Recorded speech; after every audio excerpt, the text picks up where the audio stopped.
Kapag patungkol sa mga makamundong bagay, mga kapwa ko alipin ng Allah, kinakailangan unahin mo yung iba bago ang sarili mo. Anong halimbawa? Kapag may ayuda, buad na ayuda, napakunang kasi pagaringan. Pero ang masaklap dito, na realidad na nangyayari, kapag may ayuda, nakabaya ka, naskay muna. Subhanallah. Yan kakalinya na sakay mo na sa pila. Damali ni magpakumbaba. Subhanallah. Halimbawa, kapag may mga ayuda, magbigay ka, magparaya ka. Mas paunahin mo na yung mga taong alam mo na mas nangangailangan. Hindi yung meron ka naman, gusto mo pa na mas mauna ka sa kanila. O di kaya sisingitan mo pa sila sa pila. Subhanallah. Kaya natin ngayon ipinapaalala ang gawain na ito, ang ugali na ito, upang magsilbing paalala sa bawat isa sa atin na mayroong taglay na kabutihan at dakilang gantimpala ang pagpaparaya at pagpapakumbaba.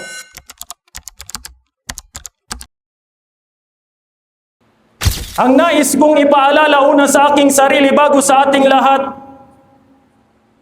ay pinamagatang khalqul ithar maani wa asrarun, ang birtud ng pagpaparaya. O sa madaling pagkakaintindi natin, ang kahalagahan ng pagpaparaya, pagpapaubaya, at ang mga kahulugan nito at ang mga sikretong napapaloob sa pagpaparaya. Ipinaliwanag ng ating mga ulama, ang ating mga aimma, ang salitang ithar sa madaling pagkaunawa natin o sa kapanahunan natin ngayon ay ito yung pag-uuna sa iba bago sa ating mga sarili. Pagtulong sa iba bago sa ating mga sarili. Pagtatanggol sa iba bago pagtatanggol sa ating sarili. Yan ang paliwanag ng ithar, pagpaparaya. Inuuna mo ang kapwa mo, kapatid mo, bago ang iyong sarili. Ngunit patungkol ito sa mga makamundong bagay. Kapag patungkol sa mga makamundong bagay, mga kapwa ko alipin ng Allah, kinakailangan unahin mo yung iba bago ang sarili mo. Anong halimbawa? Kapag dalawa kayong nauuhaw ng kapatid mo, magparaya ka. Unahin mo yung kapatid mo na mapawi ang kanyang uhaw. Ganon din kapag nagugutom kayong dalawa, mas unahin mo yung kapatid mo na nagugutom. O sa kapanahunan natin ngayon, kapag may ayuda, uad na ayuda, napakunang kasi pagaringan. Pero ang malungkot dito, masaklap dito, na realidad na nangyayari, kapag may ayuda, nakabaya ka, naskay muna. Subhanallah. Yan kakalinya, nasakay muna sa pila. Damali ni magpakumbaba. Paano pa natin magagawa? Subhanallah, subhanallah. Meron sa atin na kapag bigayan ng ayuda, nagsisingitan sa pila. Gusto na siya yung mauna.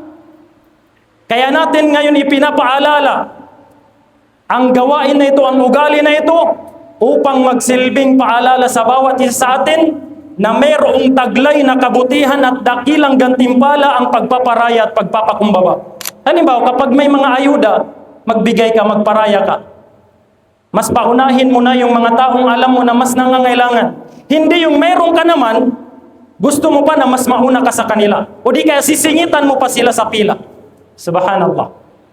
Magparaya ka, kapwa ko alipin ng Allah subhanahu wa ta'ala, sapagkat kung ano yung nakatalagang para sa'yo, walang makakaagaw sa'yo. Wa fis sama'i rizqukum. Ang inyong mga biyaya, sabi ng Allah, nasa akin. Palatandaan na walang makakaagaw sa ating mga biyaya. Ang ithar, mga kapwa ko alipin ng Allah subhanahu wa ta'ala, فقد أثنى الله على أهل الإيثار وجعلهم في عداد المفلحين الأخيار. Ang Allah subhanahu wa ta'ala ay lubos niyang pinuri ang mga taong may ugali na pagpaparaya. Pinuri ng Allah, pinupuri ng Allah, at kinalulugdan ng Allah subhanahu wa ta'ala ang mga taong mayroong ugali na mapagparaya, mapagpaubaya. Katulad ng sinabi ng Allah subhanahu wa ta'ala sa Suratul Hashr, al-ayah 9. Sabi ng Allah subhanahu wa ta'ala, وَيُؤْثِرُونَ عَلَىٰ khasasah. Ang ibig sabihin nito, sabi ng Allah, inuuna nila, nagpaparaya sila.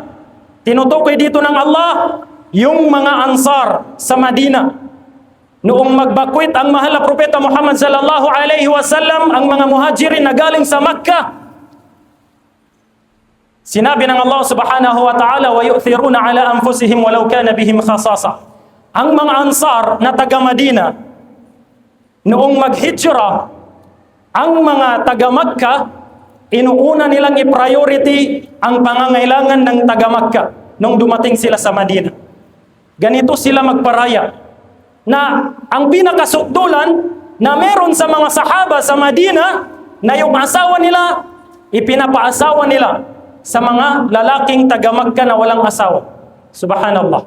Ganoon sila nagmahalan. Tingnan niyo mga kapwa ko alipin ng Allah, ang dahilan sa pagbaba ng aya na ito ay isang sahaba. Wa yu'thiruna ala anfusihim walau kana bihim khasasa. Na kung saan makikita natin ang kagandahang dulot ng pagpaparaya.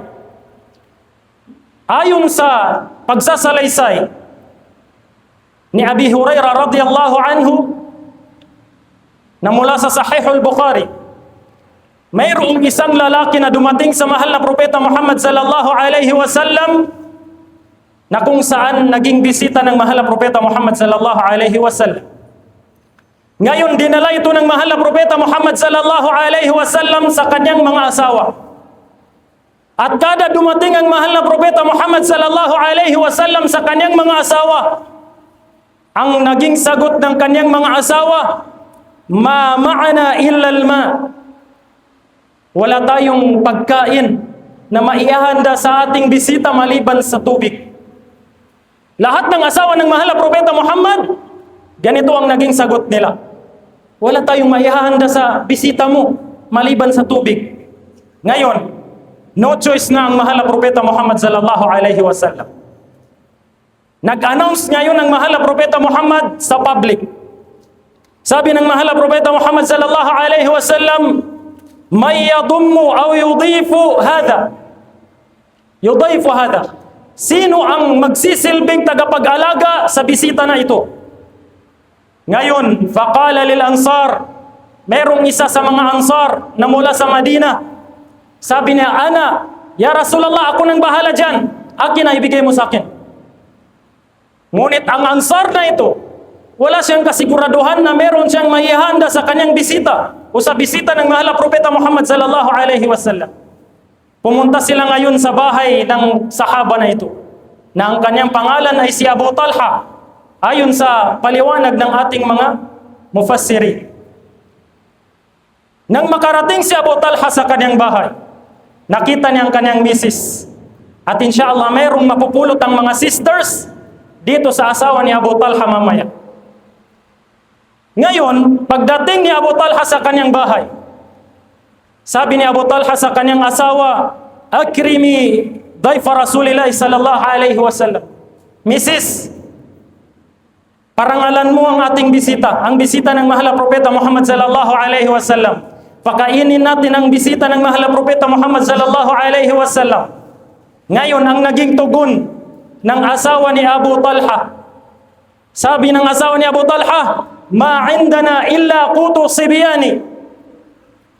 Mahal kong asawa, sabi niya, wala tayong maihahanda sa bisita ng mahal na propeta Muhammad sallallahu alaihi wasallam, liban na lamang na para sa hapunan ng ating mga anak. Ngayon, sabi ni Abu Talha, binulungan niya ang kanyang asawa. Sabi niya, mamaya, dahil sa kakaunti yung pagkain natin, lutuin mo yung pagkain natin at sabihan mo ang ating mga anak na kung gusto nilang maghapunan, matulog muna sila. Matulog muna sila. At pagkagising nila, tsaka natin sila papakainin. At dahil sa masunurin yung sister na ito, yung asawa ni Abu Talha, sinunod niya ang kanyang asawa. Ngunit sabi niya, pag nakatulog yung mga bata, sabi ni Abu Talha, pag nakatulog yung mga bata at naluto yung pagkain natin, ilapag mo sa lamesa. Pagkalapag mo sa lamesa, magkunwari kang aayusin mo yung ilaw natin at sabay patayin mo ito habang tayo ay kumakain. Ngayon, nang makatulog ang mga bata, inihanda ang pagkain. Nandyan sa harapan ng bisita. Nakikita ng bisita. Ganon din, na noong magdala ng isa pang plato ang asawa ni Abu Talha, magkakaharap sila. Akala ng bisita mayroong laman yung plato ni Abu Talha at ang asawa ni Abu Talha. Sabay kunwari inaayos ng asawa ni Abu Talha yung ilaw. Hanggang sa pinatay ito ng asawa ni Abu Talha. Ngayon, kumain na sila. Kumain sila na nagkukunwaring kumakain si Abu Talha samantalang siya ay gutom. Walang laman yung kanyang plato. Dahil ang tanging may laman lang ay yung plato ng kanilang bisita na bisita ng mahal na propeta Muhammad sallallahu alaihi wasallam. Anong nangyari? Pagsapit ng umaga, nagkita si Abu Talha at ang mahal na propeta Muhammad sallallahu alaihi wasallam.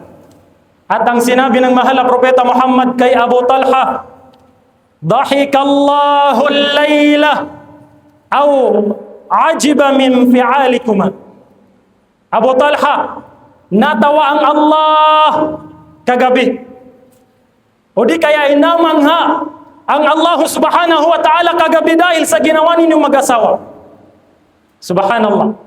Isipin mo kung gaano ka matutuwa kapag sinabi sa iyo ito ng mahal na propeta Muhammad sallallahu alaihi wasallam na natuwa sa iyo ang Allah subhanahu wa ta'ala.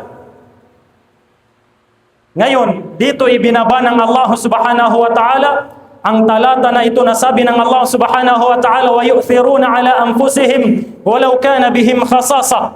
Ang mga sahaba, ang mga ansar ay nagpapakumbaba, nagpapaubaya, nagpaparaya na kahit lubos na kailangan nila ay ibinibigay nila sa mga taga-Makkah, sa mga muhajirin. Subhanallah. At idinugtong ng Allah subhanahu wa ta'ala sa sura na yan, وَمَنْ يُوقَ شُحَّ نَفْسِهِ فَأُولَٰئِكَ هُمُ الْمُفْلِحُونَ. At sino man ang naging ligtas mula sa pagiging madamot, sabi ng Allah subhanahu wa ta'ala, kung sino yung mga taong hindi maramot, sabi ng Allah, ay sila yung mga tao na successful dito sa mundo hanggang sa kabilang buhay, sabi ng Allah subhanahu wa ta'ala. At ano ang nangyari kay Abu Talha? Dahil sa napakadakilang gawain o ugali ni Abu Talha na nagpaparaya, na kahit gutom na gutom siya, inuna niya yung bisita ng mahal na propeta Muhammad sallallahu alaihi wasallam na hanggang sa nakatulog sila na walang laman ang tiyan ni Abu Talha at ng kanyang anak at ng kanyang asawa. At anong nangyari kay Abu Talha? Ipinangako ng mahal na propeta Muhammad sallallahu alaihi wasallam na si Abu Talha ay kabilang sa al-asharatul mubashirina bil jannah. Kabilang si Abu Talha sa mga 10 sahaba na ipinangako ng Rasulullah sallallahu alaihi wasallam na sila ay tao mula sa paraiso. Subhanallah. Dahil lang sa pagpaparaya, pagpapaubaya ni Abi Talha. Kabilang sa mga aral na makukuha natin doon, kapag ikaw ay isang dato, tulad ng mahal na propeta Muhammad sallallahu alaihi wasallam, ikaw ang dapat maunang mag-solve sa problema ng taong lumapit sa iyo. Hindi yung kung hindi mo katribo, may ano diyan, ibang tribo diyan, katribo niya. Ipasa niyo doon. Subhanallah. Ang mahal na propeta Muhammad sallallahu alaihi wasallam, wala sa kanya ang tribalism. Ngayon, nung no choice ng mahal na propeta Muhammad, saka pa lang niya ito ginawan ng paraan para masolusyonan yung pangangailangan ng lalaking yun. Kaya kinakailangan sa isang leader sa isang lugar ay ganun ang kanyang ugali. Siya dapat ang pinakamaunang magbigay ng solusyon sa problema ng taong dumarating sa kanya. Hindi yung iaasa niya sa ibang tao. Bago ka humingi ng tulong sa ibang tao, magsumikap ka muna na hanggang saan yung makakaya mong ibigay na tulong sa taong lumapit sa iyo, ibigay mo. Pangalawa, tignan niyo mga sisters, mga ukhti, ang asawa ni Abu Talha, wala silang pagkain, maliban sa pagkain ng kanilang mga anak. Ngunit, pinakisamahan ng maayos ni sister ang kanyang asawa. Kung ngayon lang yun, ana matang ko Allah. Sekan sumamada pakai diyan. Dan nagkakan ng mga watatan ay bigay nga ba? Allahu Akbar. O sa guna buat timpo ito, na makatong ka sa mga babae, tabya-tabya. Na meto be manggulanin. Dadong pagkanilan, na inanggainimpan. Na ada mga babae makadalo sa kanikaluman, sekarang sumamada tapakin. Dadong kakantan ini, pakan kapan sa kapad. Subhanallah. Ito ang gawin ninyong inspirasyon, mga sisters. Gawin ninyong inspirasyon ang asawa ni Abu Talha na sa hirap at ginhawa, walang narinig na pagkukomplain sa asawa ni Abu Talha. Yan ang pinakamainam na asawa. Kaya ang mga brother, sila ang binansagan ng Allah subhanahu wa ta'ala, ar-rijalu qawwamuna 'alan nisa. Sila yung leader, sila yung tagapangalaga. Huwag mong pangungunahan. At huwag ninyong hayaan na maging takusa kayo mga brother, mga akhi. Ipinagbawal ng mahal na propeta Muhammad sallallahu alaihi wasallam na maging under ka ng asawa mo. Kaya ang payo sa atin, kapag nag-asawa tayo, yung ka-level lang natin. Huwag kang mag-asawa na hindi mo ka-level. Dahil darating at darating ang panahon na makakarinig ka sa asawa na inasawa mo na mas mataas yung level sa'yo. Kung hindi lang dahil sa akin, wala ka ngayon sa katayuan mo. Kung hindi lang dahil sa kayamanan ko, sa pera ko, dad na pakid ka mama. Subhanallah. Kaya, ang payo sa atin ng mga brother, huwag mong naisin yung mga babae na mas mataas sa'yo, mas maraming kayamanan sa'yo, maliban sa punong-puno ng iman ang babaeng yun. Dahil ang babae na punong-puno ng iman ay mas mainam sa 1,000 mga lalaki na walang pananampalataya sa Allah subhanahu wa ta'ala. Wa aqulu qawli hadha fastaghfirullaha li wa lakum wa lisairil muslimina min kulli dhanbin fastaghfiruhu innahu huwal ghafurur rahim. Bilang panghuli ng ating khutbah mga kapwa ko alipin ng Allah subhanahu wa ta'ala, al-itharu a'la maratibul 'ata. Ang pagpaparaya mga kapwa ko alipin ng Allah subhanahu wa ta'ala, ang pagpapaubaya, ang hindi pagiging makasarili ay pinakasukdulan na ugali, umabuting ugali ng isang tao na siyang pinakamabuti sa pagiging pagbubukas palad. Ang pagpapaubaya ay pinakamarangal na ugali ng isang taong Muslim na dapat taglayin ng isang taong Muslim. Bagkus itong pagpaparaya ay afdal wa a'zam minas sadaqat. Itong pagpaparaya ay pinakamalaki, pinakadakila kumpara sa pagbibigay ng mga kawang gawa. Dito natin malalaman na hindi lang pagbibigay ng pera, pagbibigay ng kung anumang kayamanan ang pinakadakilang sadaka. Bagkus ang pagpaparaya ay pinakadakila na pagbibigay ng kawang gawa. Subhanallah. Kaya naman, sinabi ng Allah subhanahu wa ta'ala, kabilang doon, nasa Suratu Ali Imran, al-aya 92. Sinabi ng Allah subhanahu wa ta'ala, "Lan tanalul birra hatta tunfiqu mimma tuhibbun." Ang Allah subhanahu wa ta'ala, sabi niya, hinding-hindi niyo makakamit ang pinakamataas na antas ng pagiging mabuting tao hanggang sa hindi niyo gugulin kung anuman yung mga bagay-bagay na kinalulugdan ninyo. Anong ibig sabihin nito? Halimbawa, pag nagbigay ka ng pera dyan sa labas ng masjid, sa sadaqatun jariyah ng ating masjid, nagbigay ka ng 20, basic. Nagbigay ka ng 50, basic. Nagbigay ka ng 100, basic lang yan. Nagbigay ka ng 500, medyo masakit. Nagbigay ka ng 1,000, yan na yung sinasabi ng Allah subhanahu wa ta'ala na mimma tuhibbun. Kapag masyado mo nang naramdaman na masakit na sa bulsa yung ibinibigay mo, yan na yung sinasabi ng Allah na dyan mo palang makakamit yung tunay na kabutihan. Kapag medyo naramdaman mo na yung ginagastos mo para sa Allah. Yung pag 20-20 lang, basic lang yan. Kaya ng bawat isa sa atin yan. Insyaallah. Yung pa 50-50, kaya yan, basic lang. Pero yung 1,000, ang tanging makakagawa lang dyan, sabi ng Allah, ay yung nakamit nila ang antas na pinakamataas na antas na pagiging mabuti. Yan lang yung mga tao na makakagawa o maggagastos ng malaki. Yan ang palatandaan ng mga tao na nasa pinakamataas na antas ng pagiging mabuti. Yung mga tao na kahit kumikirot yung bulsa nila, kahit masakit sa kanila, ginagastos nila alang-alang sa Allah subhanahu wa ta'ala. At ang kabutihan nito, mga kapwa kwalipi ng Allah, paggastos na kung saan nagnanais ka ng kabutihan, sabi ng Allah subhanahu wa ta'ala, فَأَمَّا مَنْ أَعْطَى وَاتَّقَى وَصَدَّقَ بِالْحُسْنَى فَسَنُيَسِّرُهُ لِلْيُسْرَى. Ang mga tao na naging mapagbigay at umaasa ng gantimpala sa Allah subhanahu wa ta'ala dahil sa kanyang pagbibigay ng kawanggawa, dahil sa kanyang pagsasadaka, فَسَنُيَسِّرُهُ لِلْيُسْرَى. Padadaliin ko sa kanya, sabi ng Allah subhanahu wa ta'ala, ang lahat-lahat ng bagay sa kanyang pamumuhay. Lahat ng problema, madali niyang matakasan. Lahat ng kanyang mga suliranin, madali niyang masolusyonan. Dahil sa kanyang pagbibigay ng kawanggawa na nagnanais ng kabutihan sa Allah. At patungkol naman, sabi ng Allah, sa mga tao, wa amma man bakhila wastaghna wa kadzdzaba bil husna fasanuyassiruhu lil usra. Patungkol naman sa mga tao na maramot, maligit, masingit.